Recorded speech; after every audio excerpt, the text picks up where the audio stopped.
All right, so get this, everybody. We're going to do a deep dive into becoming a self-taught cyber threat intelligence analyst. Yeah.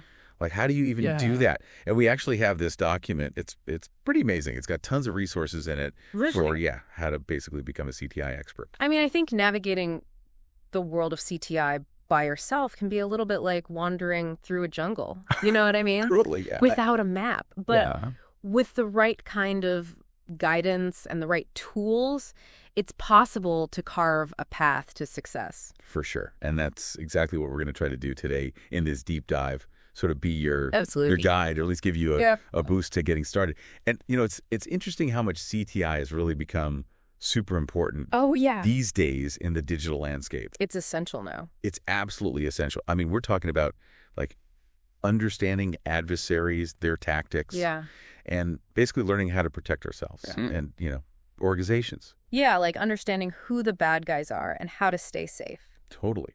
And I think a good place to start is really laying a good foundation. Yes. And we have to kind of wrap our heads around these core concepts. Yeah. Like the intelligence life cycle. Yeah. The diamond model. Yeah. MITREATTNCK. The cyber kill chain. Have you heard of all these things? I have.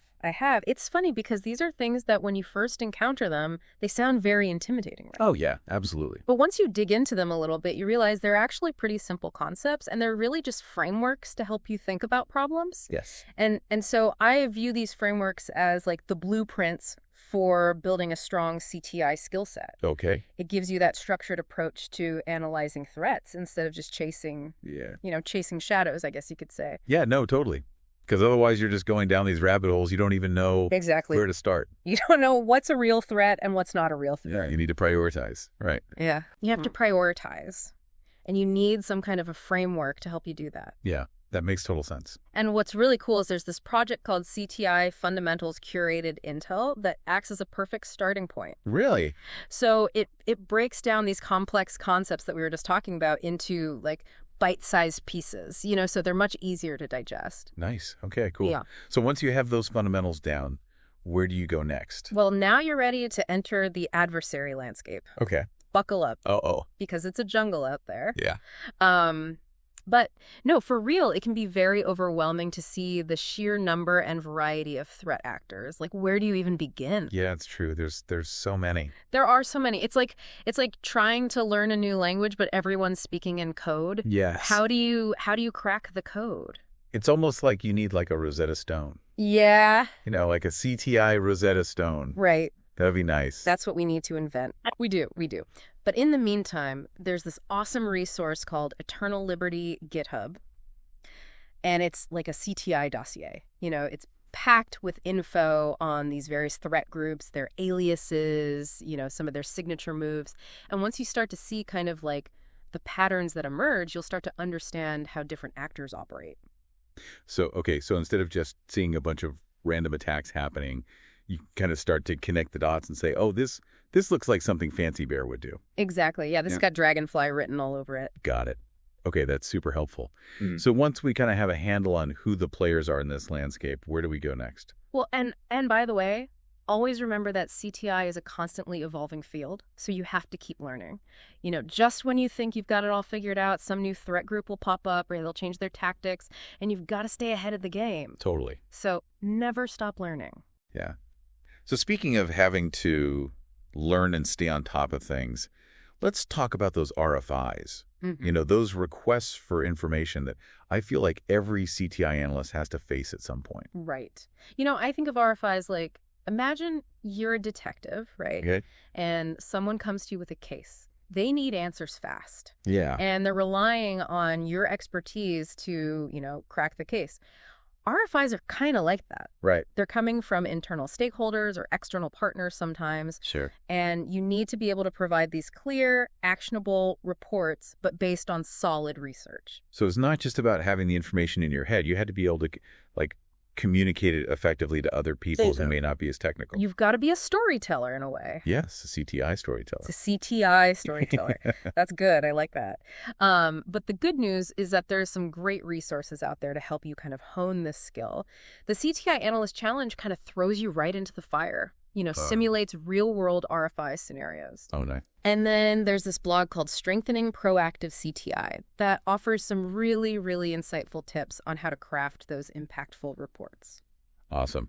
Okay, so we've got our frameworks. We're starting to kind of get a handle on who the players are in this space, how to respond to these RFIs. Right. What else do we need to think about? Well, to really understand an adversary, I think you have to kind of build a profile on them, right? Just like just like a detective would with a suspect. Okay, yeah. You need to understand their motives, their methods, their tools, their whole playbook. It's almost like you're building a psychological profile. Yeah. But like for cyber criminals. Absolutely. That's really interesting. So how do we go about doing that? So luckily, there's a great resource called Threat Actor Profile Guide Curated Intel that provides kind of this step-by-step framework for doing exactly that. Covers everything from their tactics and techniques to their infrastructure and motivations.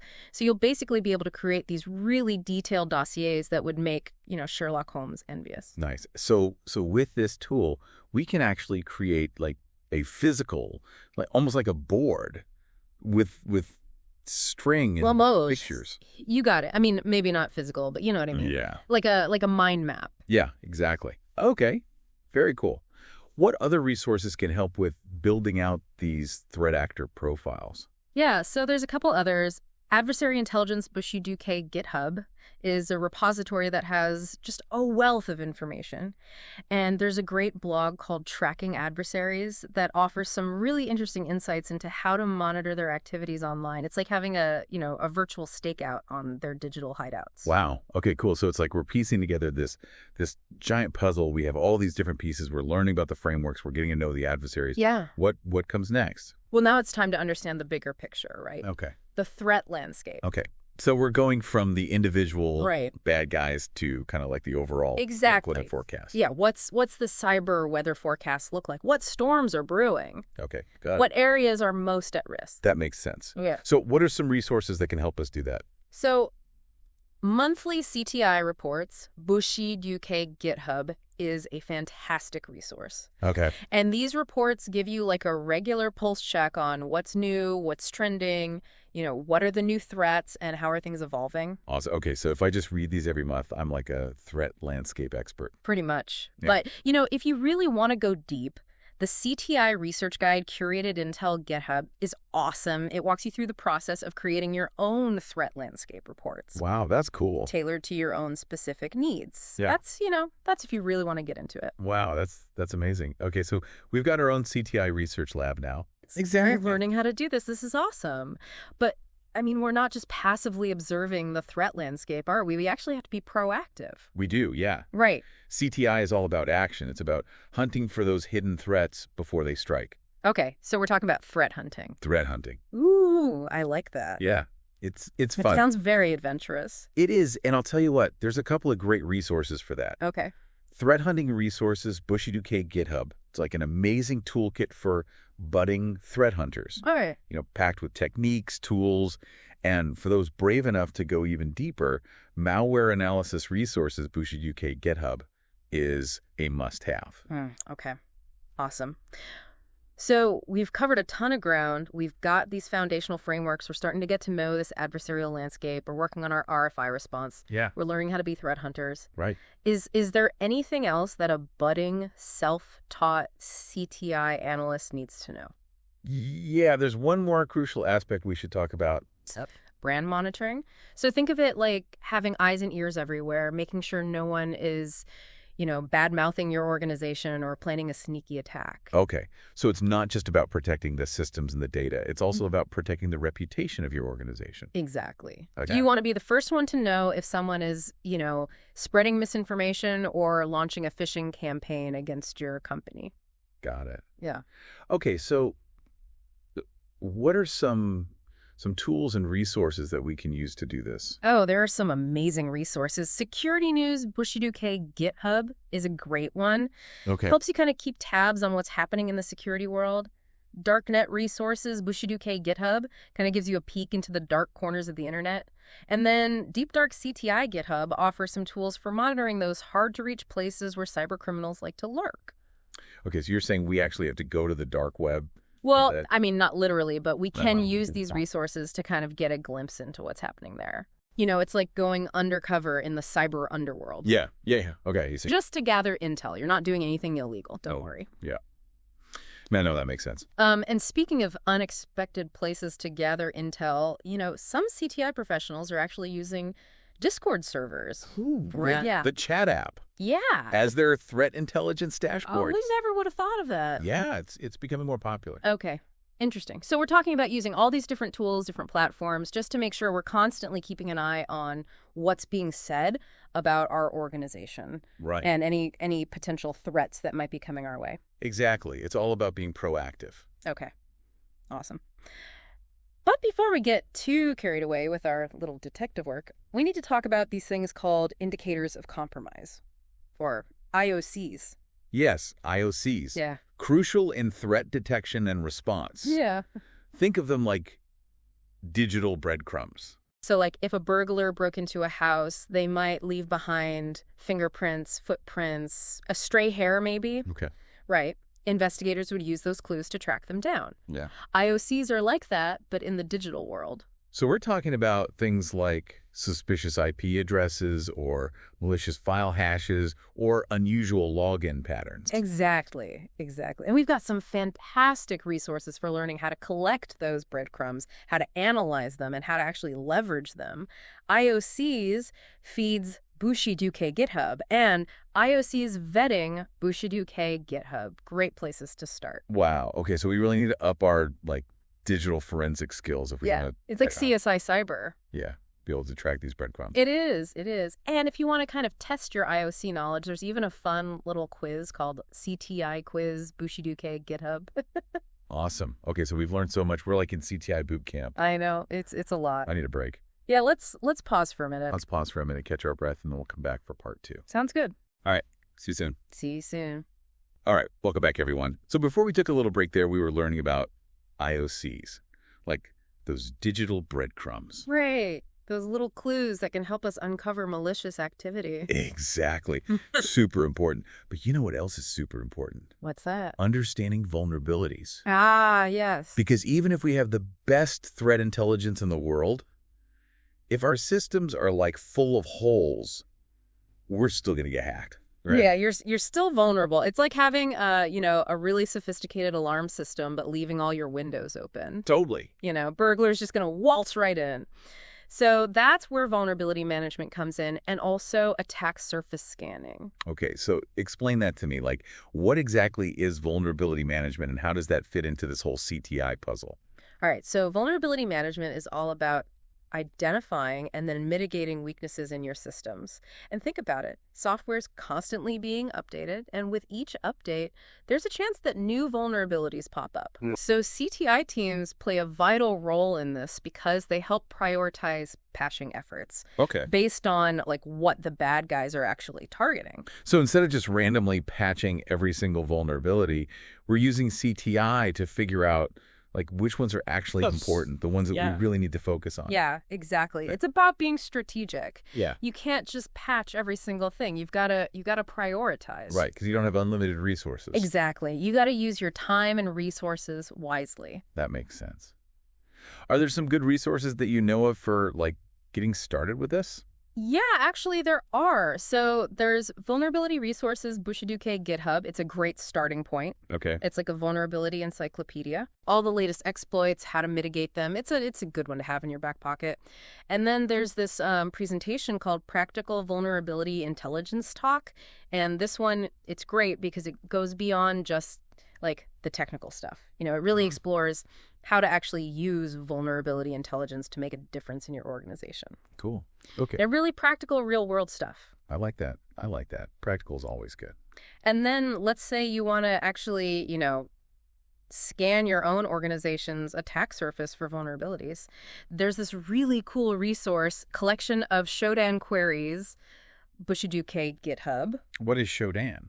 Oh, so Shodan is a search engine. Okay. But instead of indexing websites, it indexes like devices connected to the internet. So like servers, routers, webcams, all that stuff. Wow. Shodan can find them. It can tell you what ports are open, what services they're running, even the software versions. It's pretty powerful. So it's almost like a Google, but for devices. It's a Google for devices. Yeah.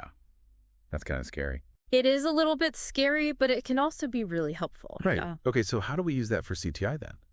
So CTI analysts, they can use Shodan to identify systems that are potentially vulnerable. Like they might look for devices running outdated software or systems with open ports that shouldn't be exposed to the internet. It's like having this like bird's eye view of your organization's attack surface. Got it. So instead of just waiting for the bad guys to find our vulnerabilities, we can use Shodan to try to find them first. Exactly. And fix them. You got it. It's all about being proactive, staying one step ahead. That's awesome. And this is so much. I'm learning so much, but it can also feel a little overwhelming. I get it. It's a lot to take in. And especially when you're trying to learn everything by yourself, it's easy to feel like lost or isolated. Yeah. But here's the thing. You're not alone. There's this amazing community of CTI professionals out there. Really? And they're super supportive. That's great. Yeah, everyone's willing to help each other out. So don't feel like you have to do this all by yourself. Okay, so where can I find these awesome CTI people? Well, going to conferences is a great way to meet people, connect with other CTI professionals, learn from experts. You can share experiences, build relationships. It's really valuable. Yeah, networking is so important, especially in a field that's like constantly changing, like CTI. Yeah, totally. It's not just about the technical skills. It's about the people, too. Yeah. And, it's not just conferences. There are a ton of online communities, forums, social media groups dedicated to CTI, Twitter, LinkedIn, great resources for staying up to date. Okay. And connecting with other professionals. Yeah, I've noticed that. Twitter seems to be where a lot of the CTI folks hang out. Yeah, it's a great place to kind of, get the latest news, see what people are talking about, share your own insights. Awesome. Okay, so where else can I connect with people? And then there's this blog post called InfoSec Discord Servers Bushido Token Blog, and it lists a bunch of fantastic Discord servers. Really, Discord? Yeah. Like the gaming platform.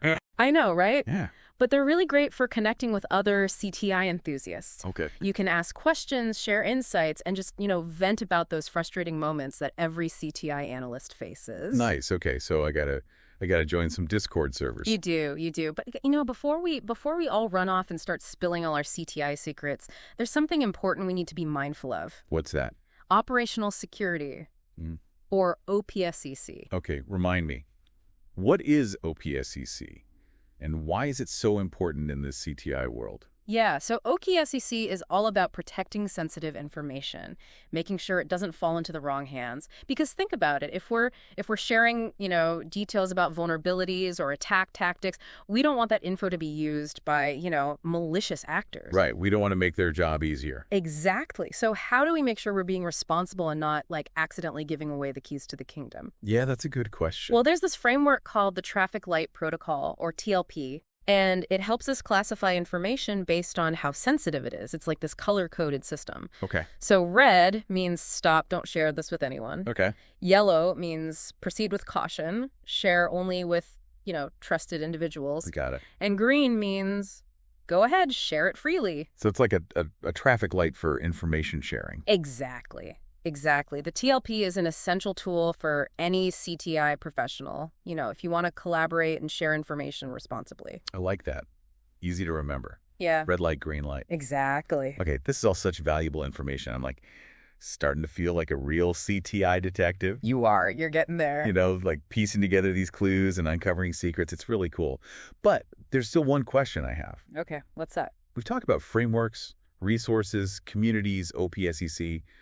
But how do we actually apply all this knowledge in the real world? Right. What does it actually look like to be a CTI analyst? That's a great question, and it's one that we'll explore in more detail in the next part of our deep dive. Okay, I'm on the edge of my seat. I can't wait to hear more. I'll do my best to paint a picture for you. Awesome. Until next time, everyone, stay vigilant and keep learning. Okay, so welcome back, everybody. We are on our quest to becoming CTI experts.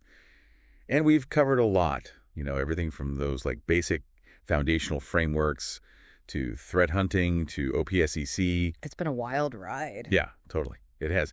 But there's one thing that I'm still wondering about. What's that? We've learned about all the tools and the techniques and all the resources. But how do we actually apply this knowledge in the real world? Yeah. Like, what does a CTI analyst actually do every day? That's the big question, right? Yeah. It's where the rubber meets the road. Like all that knowledge we've been talking about, how does it actually turn into action? Totally. So maybe a picture, like what would a CTI analyst do on a typical day? What kind of things would they be working on? So it really depends on the organization and their specific needs. But let's imagine you're working at a tech company. Okay. So you'd probably start your day by checking out the latest threat intelligence feeds. Okay. You're going to be looking for new vulnerabilities, emerging malware campaigns, any chatter about potential threats to your industry. So it's kind of like reading the morning news, but for cyber threats. Exactly. You're getting a pulse check on the threat landscape, making sure you're ahead of, any potential issues that are coming up. Okay. So once you've done that, you might dive into some incident response. Let's say the security team detected some fishy activity on the network. Okay. As a CTI analyst, you're going to jump into action, start analyzing logs, correlating data from different sources, trying to figure out, is this a real attack? Oh, wow. Or is it just a false alarm? So you're like a digital detective. Yeah, you are. You're gathering evidence. You're piecing together clues. You're trying to figure out who the bad guy is, what their motives are. You might even have to hunt for malware or analyze network traffic. Wow. Or even go into the dark web to gather more intel. Okay, so it's a pretty intense job then. It can be, but it's also really rewarding, Yeah. Knowing that you're using your skills to protect your organization, from these real threats. It's a pretty powerful feeling. Yeah, I bet. Okay, so it's not all about reacting to these incidents. Right. There's also a proactive element to this, right? Yeah. Yeah, a big part of CTI is about trying to anticipate those threats before they even happen. So that might involve threat hunting, where you're actively looking for signs of malicious activity, or vulnerability management, where you're trying to fix those weaknesses before the bad guys can get to them. Oh, okay. So it's kind of like playing chess with the cyber criminals. Yeah. It is. You're always trying to think a few steps ahead. Exactly. Always got to be one step ahead. Okay, so this is incredible. It sounds like a super interesting career path. Yeah. But also a little daunting, especially if you're just getting started. It can be. But that's why we've shared all these resources throughout this deep dive, right? Yeah. All those frameworks to help you, get that structure, OSINT tools to help you gather information, online communities where you can connect with other people, learn from their experiences. It's all out there. You just got to go find it. And even things like Discord that you wouldn't normally think of for CTI can actually be super valuable resources. Yeah, it's really about being creative, being resourceful, thinking outside the box. And remember, it's a marathon, not a sprint. Yeah. You're not going to become an expert overnight. It takes time, it takes dedication, and you got to be hungry to learn. Okay. So what would be your one piece of advice to somebody who's just starting out on this journey? Honestly, I would just say, don't be afraid to ask questions. Experiment. Make mistakes. The CTI community is really welcoming, really supportive. There are so many people out there who are willing to help you. Don't be afraid to reach out. Yeah. That actually makes me feel better. Good. Because I was feeling a little intimidated before. Yeah. But, okay. So this has been an amazing deep dive. It has. It's been a lot of fun. I've learned so much. And I feel like I'm finally starting to understand what CTI is all about. That's great to hear. That's what we wanted. So to everyone listening out there, thank you for joining us on this CTI adventure. Yeah, thanks for listening. And we'll see you next time for another deep dive.